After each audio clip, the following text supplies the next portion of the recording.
Welcome to the fourth video of our 5-episode series.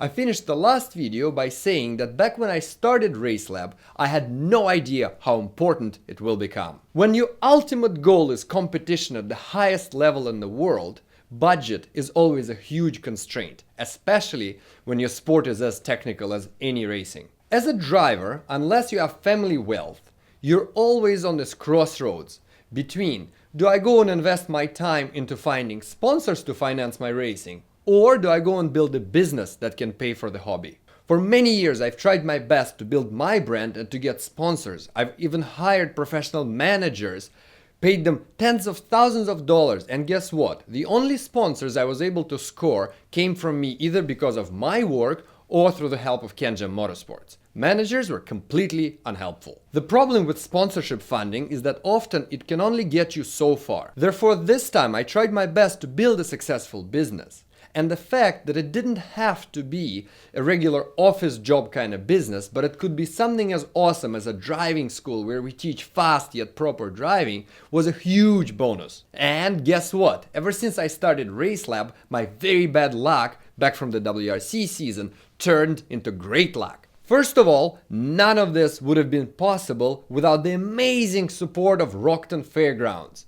I thank so much their staff and especially the general manager, Don PD, because guess what? I did not have any money to invest into the property, so we had to find a place that would welcome our school, and they were amazing. I love them so much, and while now we have other locations that we work with, back in the day, if they didn't take us on, there would be no RaceLab. Here's a very short video that we were honored to produce for them, covering their biggest annual event, Rockton World's Fair.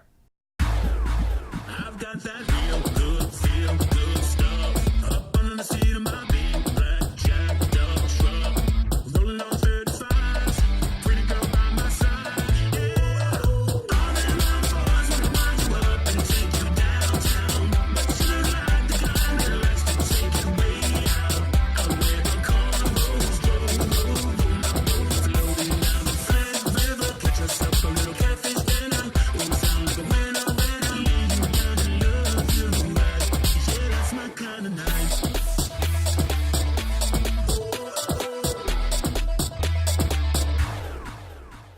Also, before we even properly launched the company, we were already able to get Canadian forces interested in our teaching methods. And now, a year and a half later, we've already done multiple training sessions for the Canadian government and the forces.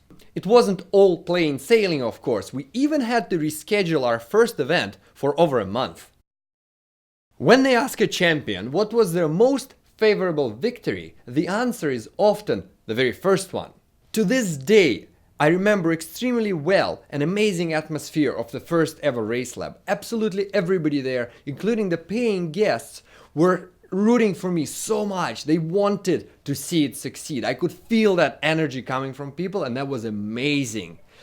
Everybody worked so hard. Everybody gave their heart and soul to it. I remember the couple of times I stumbled in the classroom or little imperfections like this. People were very supportive. My friends were there. They brought their friends. It was just amazing to see.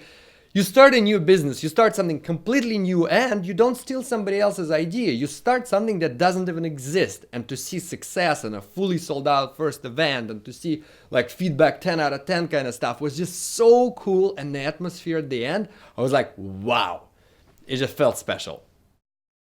At the end of any motorsport event, we always say thank you to volunteers, and we do indeed mean it.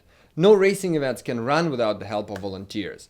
But especially at the RaceLab events, especially at the start of it, it was so dependent on the help of these people. I can't thank you guys enough. All the nights, all the long setups, all the tear down.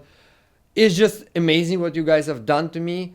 And it's an honor to work with you, and especially Ross. Ross Wood is the guy who kind of made it happen from the safety and managing the workers' point of view.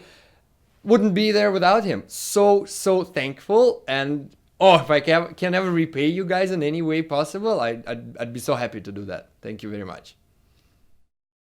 The magic of the first RaceLab was so great that even the course workers, despite the long cleanup and the long days, instead of actually going home, They walked into the classroom and they sat through the rest of the event, and you could just see they were so happy, and it was great for rallying. It was just great for something that they love, and they haven't seen anything like this done before.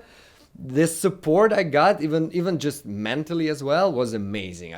I've never seen workers go in like that and just sit there without doing anything and just kind of enjoy the show. It was really great. And on this note, it's time to end. See you next Sunday. I'm a lot more exciting.